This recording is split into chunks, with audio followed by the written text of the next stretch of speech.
Bom dia, meus irmãos, meus queridos e amados irmãos. Saúde, irmãos, com a graça e a paz do nosso Senhor Jesus Cristo. Amém. Vamos dar início aqui ao nosso devocional desta manhã. E peço que os irmãos abram a palavra do Senhor na primeira carta de Paulo aos Coríntios, capítulo 14. Eu farei a leitura somente do versículo 3, mas os irmãos mas nós vamos falar de vários outros versículos dentro do mesmo capítulo para a gente poder entender a mensagem de hoje. Primeira carta de Paulo aos Coríntios, capítulo 14, versículo 3, diz assim, a palavra do Senhor. Mas o que profetiza fala aos homens, edificando, exortando e consolando. Vamos orar, meus irmãos. Senhor Deus, nós te agradecemos, Pai, por tua bondade, por tua misericórdia, por teu amor para conosco, Pai. Por tuas misericórdias que se renovam a cada manhã e por este meio, Pai, este meio de ensino, Pai, de edificação que Tu tens usado. Ainda que não possamos nos reunir na Tua casa, Pai, louvamos o Teu santo nome, Pai, por estarmos, ainda que distante, Pai, ouvindo a Tua palavra. No nome do nosso Senhor Jesus, fala conosco, nos ensina, Pai, e que não somente ouçamos a Tua palavra, mas verdadeiramente venhamos a praticá-la para a glória, Pai, do Teu santo nome, no nome do nosso Senhor Jesus Cristo. Amém. Meus irmãos, durante essa semana, houve o aniversário da cidade de Macapá. E saiu nas redes sociais aí uma fala do prefeito. O prefeito falou bem assim, eu vou fazer a leitura. Ao fim da missa do aniversário da cidade, o prefeito deixou uma mensagem lembrando dos 799 macapaenses que perderam a batalha para o vírus. O que disse o prefeito? Que Deus conforte os familiares e amigos dessas pessoas. Aproveito para profetizar dias melhores para o nosso município com muita fé e esperança. E sei que juntos vamos vencer. E no que depender de mim, como gestor, sempre farei o melhor pelo nosso povo, ressaltou o prefeito. O prefeito profetizou dias melhores. Também durante essa semana, o ex-candidato a presidente José Serra, ele colocou, agora vai. Serra reaparece dizendo que a cada dia aumenta a probabilidade do impeachment do presidente Bolsonaro. Serra ressurgiu nas redes nesta terça-feira para profetizar o impeachment de Bolsonaro. Está no Diário do Centro do Mundo. E os irmãos talvez lembrem que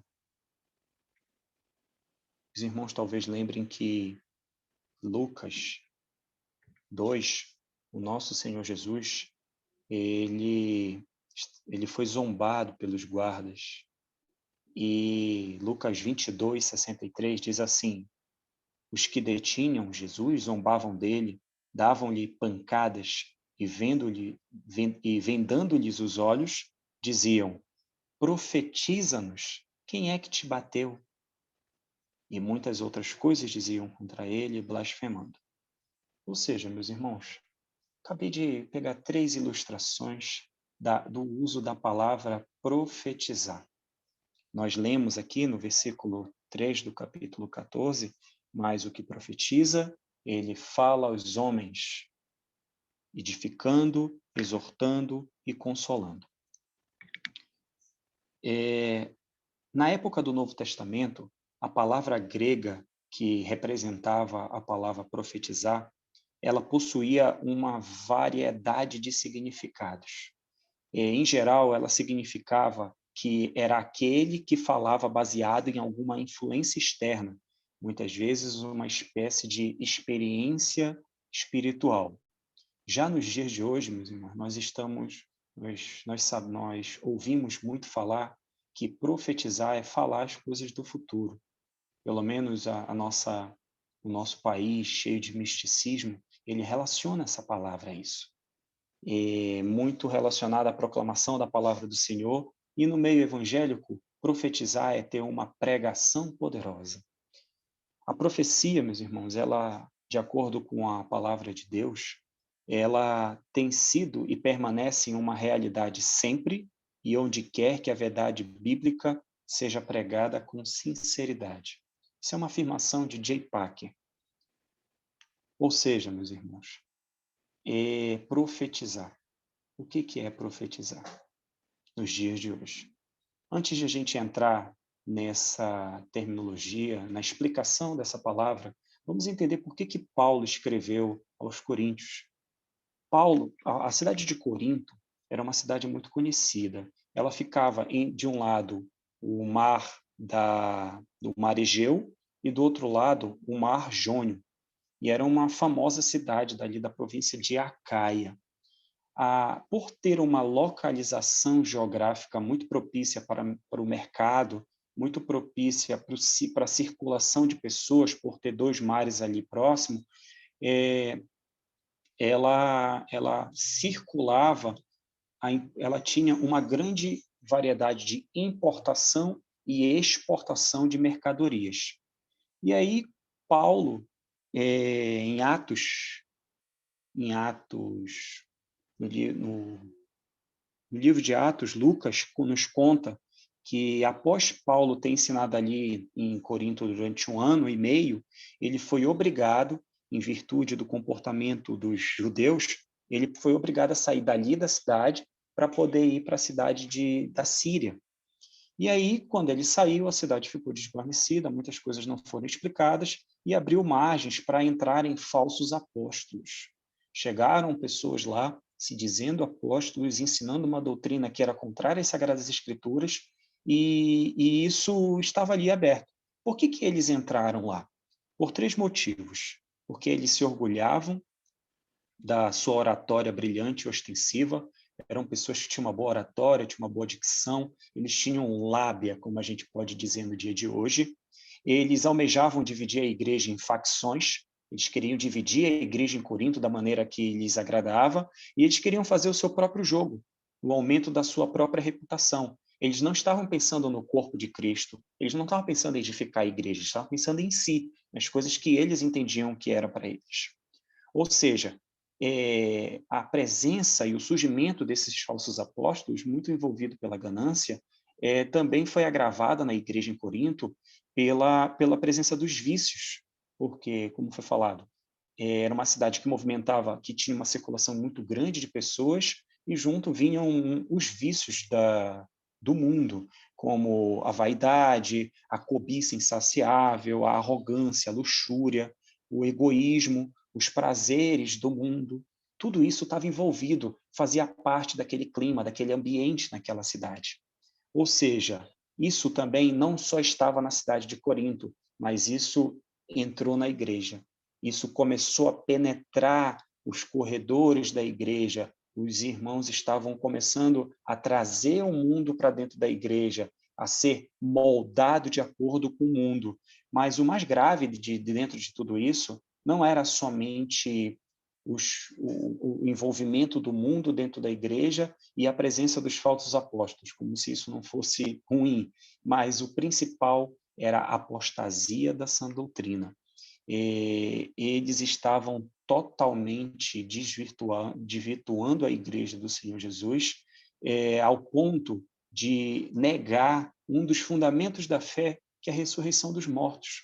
Então, Paulo se sentiu obrigado a escrever uma carta para esse povo, ele ficou sabendo o que estava acontecendo e ele precisava exortar aquela igreja, ele precisava orientar. E não somente isso, como se já não bastasse, eles estavam satisfeitos consigo mesmo, eles estavam contentes, eles se achavam espirituais, eles achavam que eles estavam por cima da carne seca. Ou seja, existia vários traços contrários ao cristianismo puro e simples que o faziam com que eles se sentissem normais, estava tudo certo. Aí Paulo, ele precisa escrever essa carta para condenar totalmente essa ambição que eles tinham, para responsabilizá-los por transformar o evangelho numa filosofia puramente artificial e para negar que eles tinham o poder do Espírito Santo.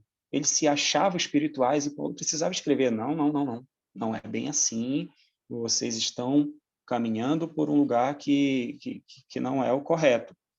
Ou seja, meus irmãos, nós precisamos aprender que enquanto eles trilhavam seus caminhos nessa toada, dessa maneira, para que a gente venha a servir a Cristo, nós devemos esquecer de nós mesmos. Nós devemos pensar tão somente na glória do nosso Senhor. Eles estavam pensando em si, quando, na verdade, nós devemos pensar nunca na gente, na verdade, né? Nós precisamos pensar na glória do Senhor e na salvação do próximo. Precisamos pensar no próximo.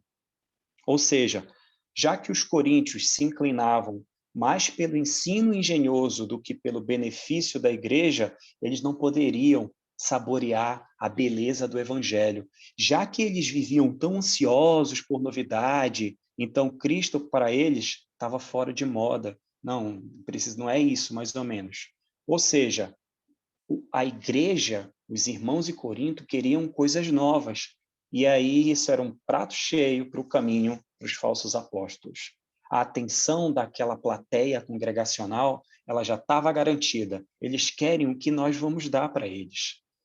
O ensino de Cristo já estava adulterado, corrompido, fantasiado, estava maquiado e o colocado no mesmo nível da filosofia.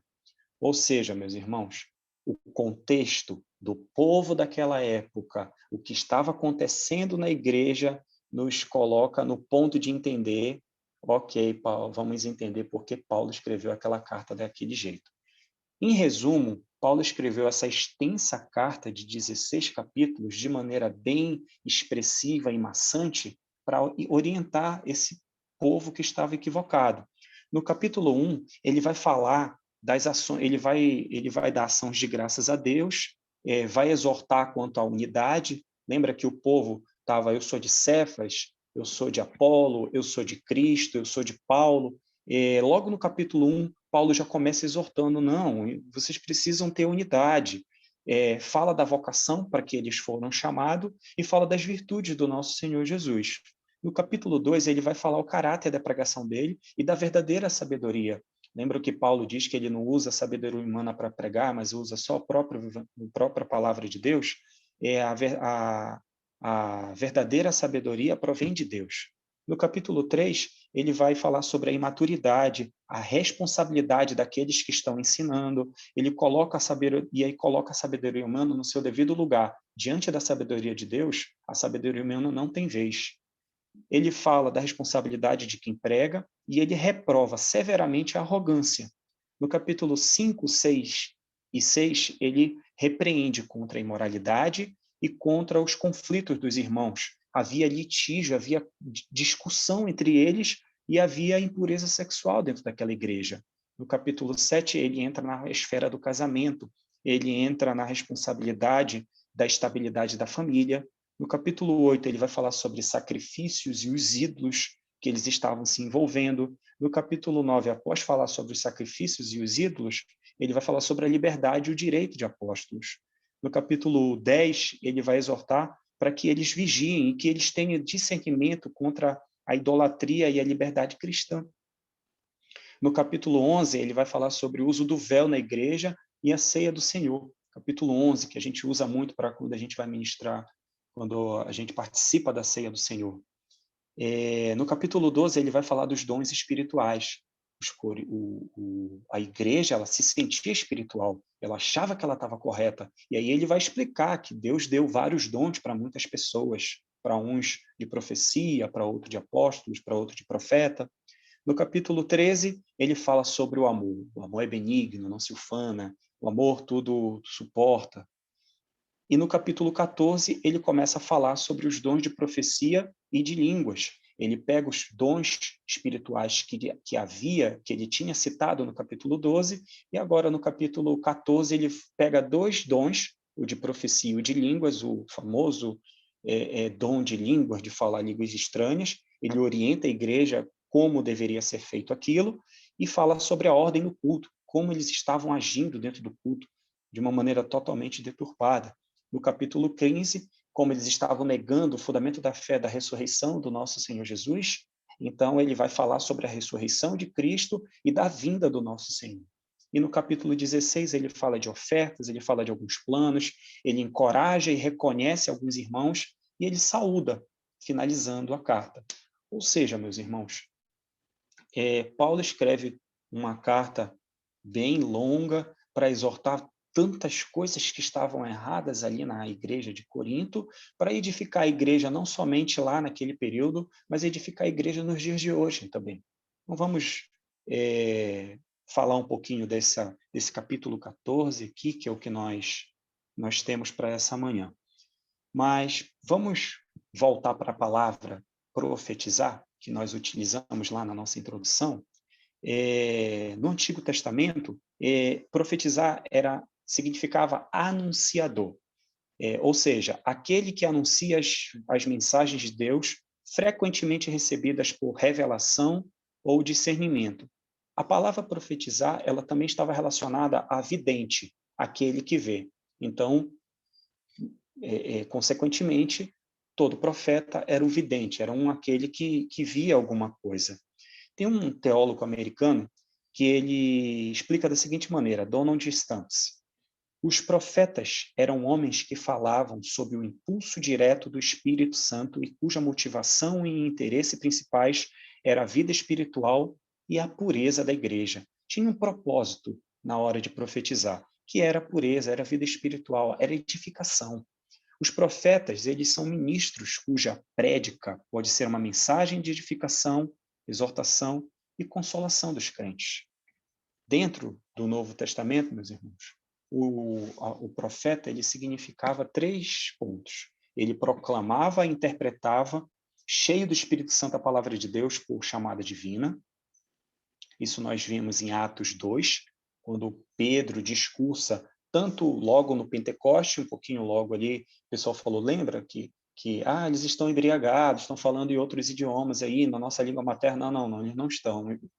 Pedro, quando vai defender, quando ele vai explicar, ele está profetizando. Logo em seguida, em Atos capítulo 3, nosso apóstolo Pedro também, ele vai para o templo discursar. Ele está ali profetizando. E 1 Coríntios 12, 10, também Paulo fala a respeito da profecia, que é um dom. Atos 13 fala que quem exercia o dom de profecia. E Atos 13, de 1 a 3. Havia na igreja de Antioquia profetas e mestres, Barnabé, Simeão, por sobrenome Níger, Lúcio de Cirene, Manaém, Colasso de Herodes. E servindo eles ao Senhor, jejuando, disse o Espírito Santo: separai-me agora Barnabé e Saulo para a obra que os tenho chamado. Ou seja, Barnabé e Saulo, eles estavam anunciando a palavra de Deus. Mas também, às vezes, profecia prediz o futuro. Atos 21, Atos 11, 28, diz assim: e apresentando-se um deles, chamado Ágabo, dava a entender pelo Espírito que estava a vir grande fome por todo o mundo, o qual sobreveio nos dias de Cláudio. Ou seja, Ágabo aqui predisse o futuro. A palavra profecia, ela está relacionada também a essas predições no futuro lá no Novo Testamento.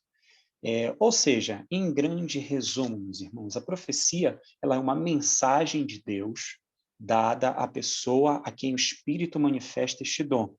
E essa pessoa, de acordo com Jeremias 23, 28, ela precisa expressar essa palavra fielmente. Jeremias diz assim: o profeta que tem sonho, conte-o como apenas sonho, mas aquele em quem está a minha palavra, fale a minha palavra com verdade. A atitude, meus irmãos, de quem profetiza deve ser: a palavra que Deus puser na minha boca, essa eu falarei. Números 22, 38b. Ou seja, meus irmãos, no momento em que a profecia ela é transmitida, não é Deus quem está falando, mas é o homem quem está transmitindo o que de Deus recebeu. Ou seja, meus irmãos, entendido o que é profecia, vamos falar sobre o tema do sermão de hoje. E aí, já profetizou hoje? Por que nós devemos profetizar, meus irmãos? Porque é um dom para buscar. Vamos voltar para 1 Coríntios 14, versículo 1. Segui o amor e procurai com zelo os dons espirituais, mas principalmente que profetizeis.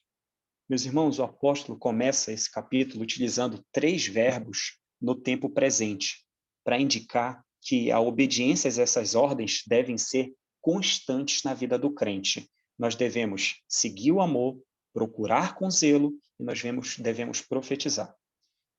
Só que nós temos aqui uma graciosa missão: seguir o amor. Nós temos aqui que buscar esse amor, seguir esse amor, mas nós devemos perseguir, nós devemos alcançar. O termo grego no original para essa palavra é dioko, que ele é muito mais do que perseguir. Ele dá a ideia de que essa coisa deve ser feita com intensidade, com determinação. Nós devemos seguir o amor com todo o nosso coração, toda a nossa alma, toda a nossa mente, toda a nossa força. Lembra de Marcos 12:30, o grande mandamento, quando o Senhor Jesus nos dá o grande mandamento, ele diz: amará o Senhor teu Deus de todo o teu coração, de toda a tua alma, de todo o teu entendimento e de toda a tua força. Ou seja, é uma ideia de completude, é uma ideia de intensidade, é uma ideia de entrega. Nós precisamos se entregar nessa busca. Paulo está orientando o povo em Corinto que eles deveriam seguir o amor e não somente seguir, eles deviam se esforçar ansiosamente pelos dons espirituais. Eles deviam ir atrás, buscar com dedicação. Ou seja, é um gracioso dom a se buscar. O dom de profecia, o dom de anunciar a palavra de Deus, o dom de levar uma palavra com um fim, com um propósito único de edificar a igreja, especialmente para que vocês possam profetizar. Ou seja, tem um alvo. O alvo é o dom. Nós temos que ter um objetivo a ser alcançado. Seguir o amor e procurar com zelo os dons espirituais, mas principalmente que profetizeis. Tinham outros dons, mas Paulo fala que esse é especial. Esse é o dom que nós devemos buscar com bastante atenção. Ou seja, meus irmãos, Paulo, ele está encorajando o povo em Corinto, que estava todo errado, a buscar esse dom. Mas será que todos nós devemos ansiar ou devemos buscar com ansiedade essa capacidade de profetizar? Pois bem, meus irmãos, o teólogo Simon Kistemaker, ele afirma o seguinte: obter esse dom depende, em primeiro lugar, do doador e, em segundo lugar, do requerente. A soberania de Deus de dar ou reter não cancela a responsabilidade do homem de orar. Paulo pode insistir com os coríntios para que orem ansiosamente pelo dom da profecia, mas ele não lhes assegura que Deus concederá o mesmo dom a todos eles. Ou seja, meus irmãos, devemos orar, devemos pedir, devemos clamar ao Senhor por sabedoria, para que a gente saiba profetizar, saiba utilizar a palavra de Deus que habita em nós para aqueles que precisam de uma palavra de conforto, para aqueles que precisam ser edificados. Não devemos negligenciar nenhum dom, mas que a profecia tenha o seu devido lugar. João Calvino é quem fala: não negligencieis nenhum dom, pois vos exorto a empenhar-vos por todos eles, desde que a profecia retenha a sua posição de destaque. Ou seja, meus irmãos, qualquer que seja o dom que Deus tenha nos dado, ele precisa ser aproveitado, ele precisa ser utilizado para uma coisa: glorificar a Deus e para a edificação da igreja do Senhor Jesus. Por que nós devemos profetizar, meus irmãos? Além de ser um dom para que a gente deva buscar com determinação, porque é um dom para edificar. Olha só o versículo 3, 4 e 12. Versículo 3.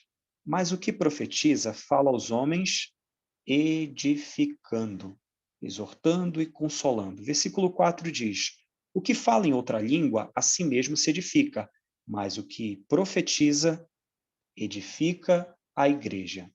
E o versículo 12 diz: assim também vós, visto que desejais dons espirituais, procurai progredir para a edificação da igreja.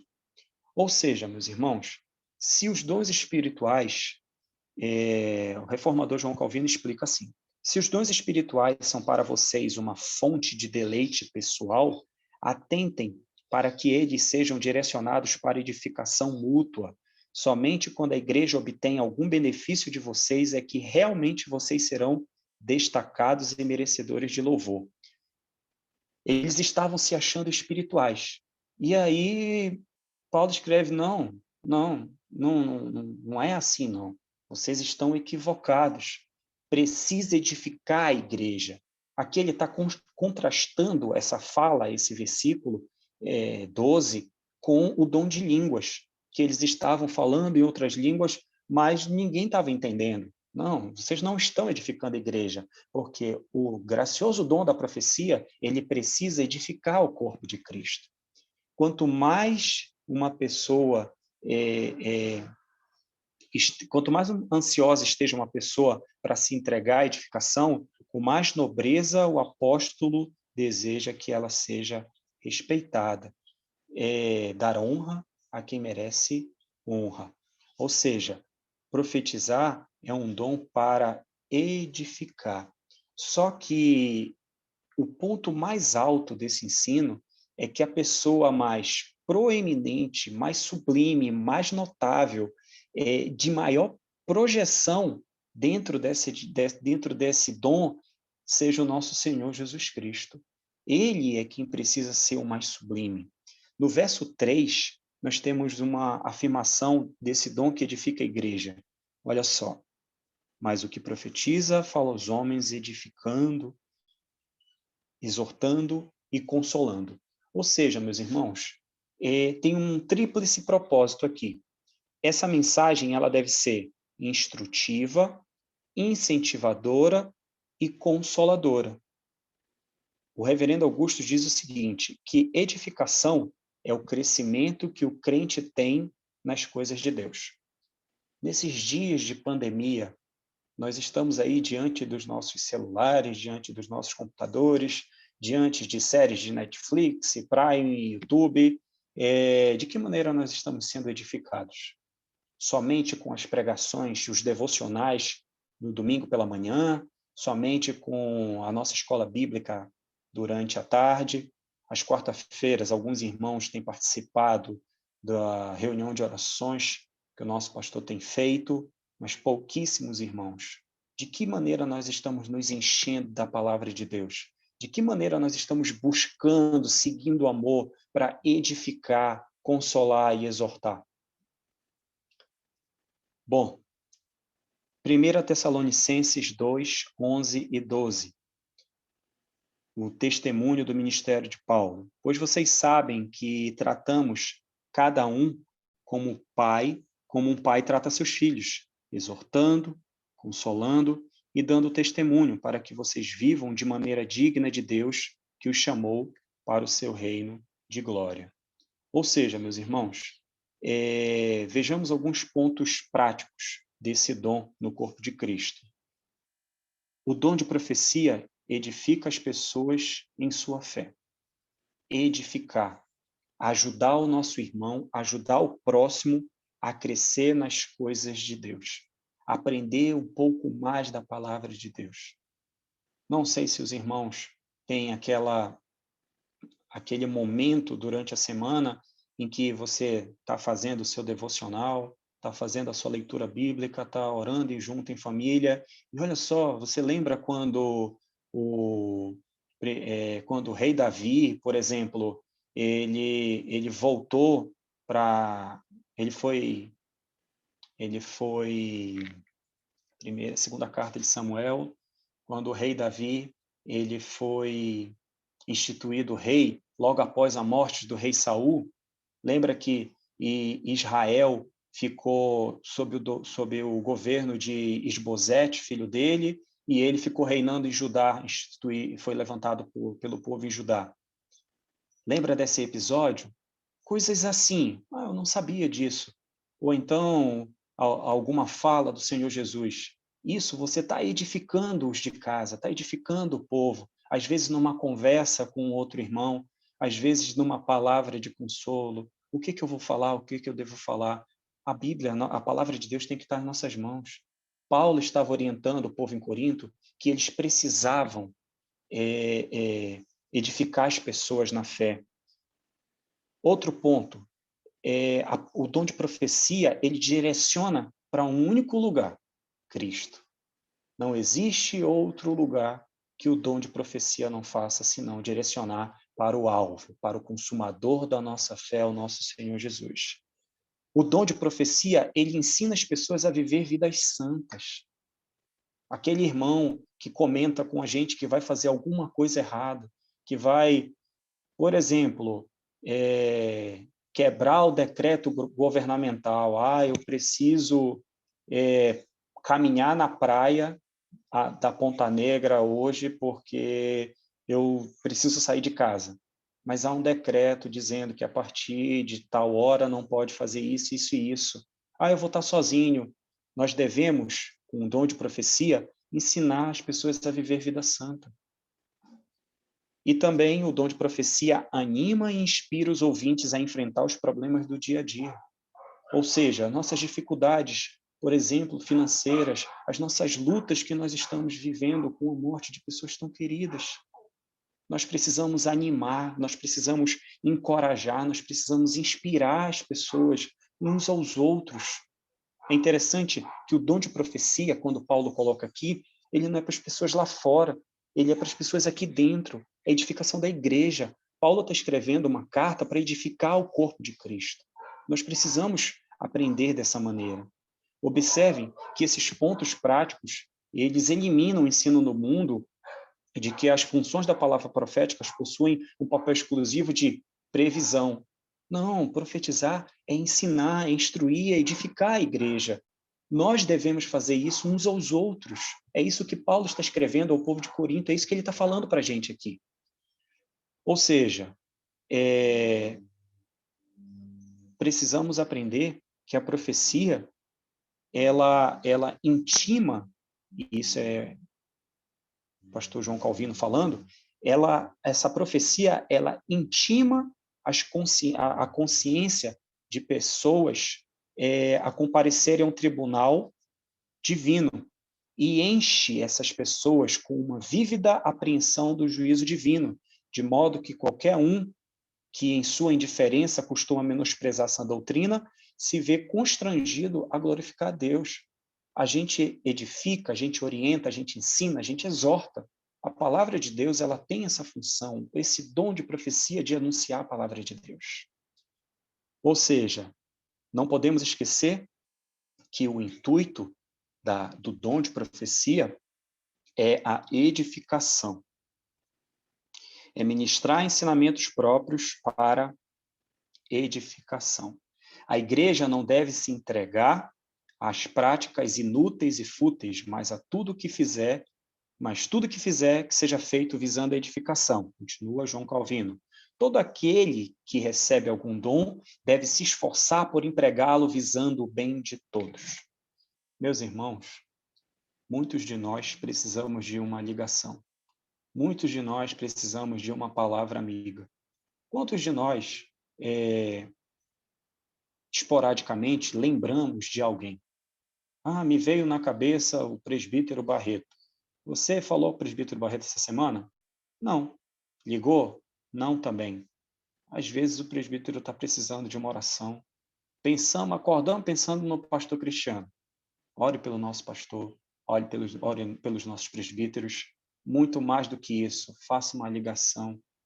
Os nossos líderes precisam, sim, meus irmãos, de apoio, de acompanhamento, de orientação, de uma palavra de ânimo. Tantas pessoas estão sofrendo, tantas pessoas precisando de apoio, e a gente recua, a gente guarda o dom para a gente, abafa e deixa quieto. Nós fomos chamados para fora, não foi para dentro. Por que devemos profetizar? Porque é um dom para consolar. Versículo 3 e o versículo 31. 3 nós já lemos, vamos ver o 31. Porque todos podereis profetizar, um após o outro, para todos aprenderem a serem consolados. Ou seja, meus irmãos, devemos profetizar porque é um dom para consolar. Porque as palavras, elas consolam, elas nutrem, elas sustentam muitas vezes, meus irmãos, num momento de dificuldade. O povo de Deus vive em períodos constantes de depressão, de tristeza, de angústia, de sofrimento, que é momento de mais sofrimento do que os dias que nós estamos vivendo. Tenho conversado com muitos irmãos que o discurso, e não só irmão, pessoas de fora, o discurso é: pessoas perto de mim estão falecendo, meu vizinho está com Covid, meu pai está com Covid, um primo também está adoecido. Várias e várias pessoas, meus irmãos. Quanto sofrimento! O dom de profecia é um dom de consolar. Precisamos levar isso. O dom de profecia, segundo os usos do Novo Testamento, ele é beneficiário de consolo.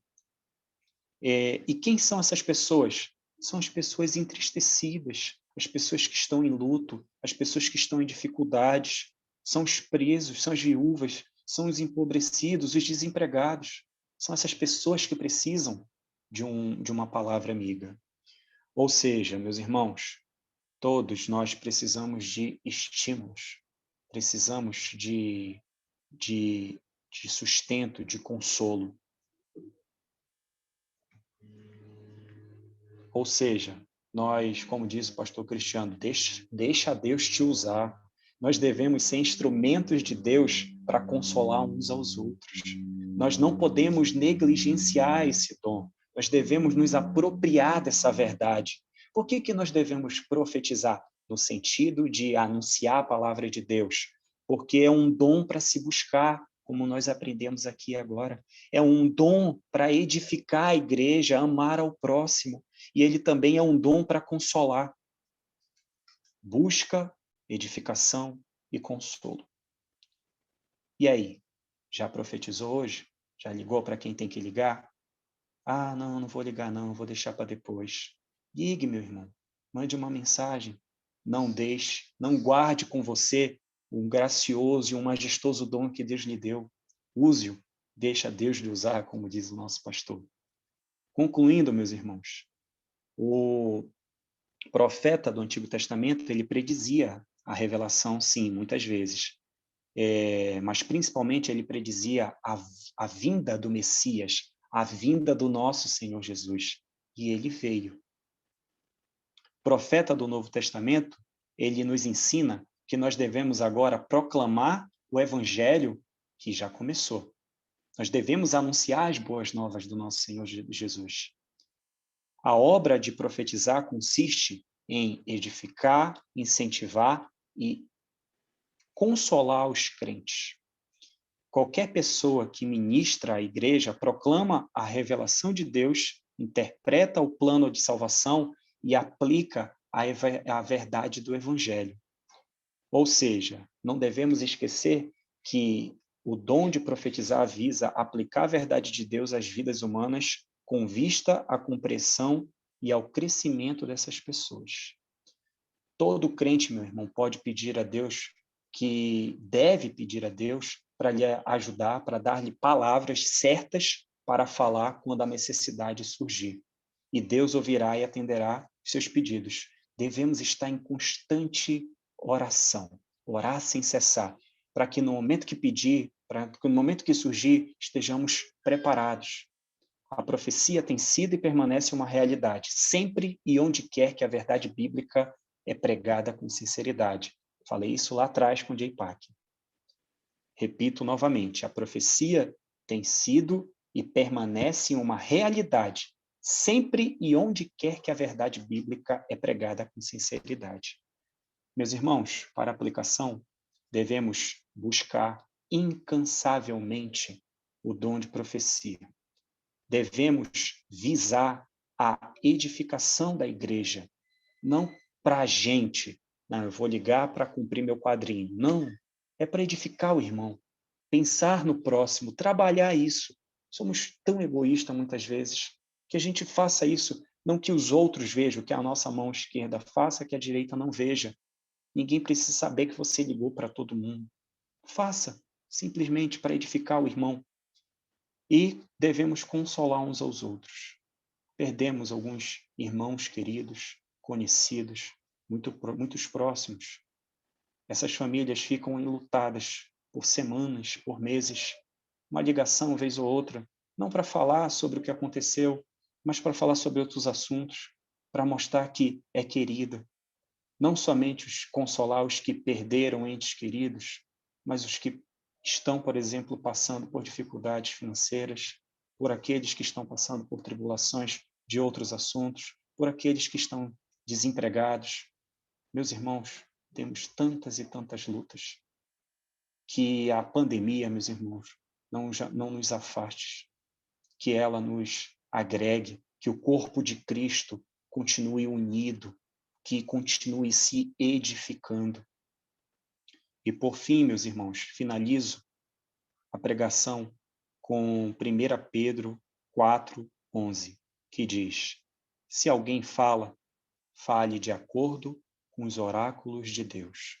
Se alguém serve, faça-o na força que Deus supre, para que, em todas as coisas, seja Deus glorificado por meio do nosso Senhor Jesus, a quem pertence a glória e o domínio pelos séculos dos séculos.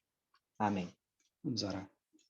Eterno, bondoso e poderoso Senhor, nós te agradecemos, Pai, pelo ensino, pela palavra, e rogamos a Ti, no nome do nosso Senhor e Redentor Jesus Cristo, que nos dê, Pai, discernimento, coragem, ânimo, para edificar a Tua igreja, Pai. Pai, perdoa as nossas falhas, a nossa negligência, perdoa a nossa preguiça, Pai. Sê conosco, transforma-nos, Pai, porque sozinho nós não vamos conseguir. No nome do nosso Senhor Jesus, edifica, transforma a Tua igreja, para a glória do Teu santo nome. Amém. Amém, meus irmãos. O Senhor os abençoe, os guarde nessa semana, para a glória dEle.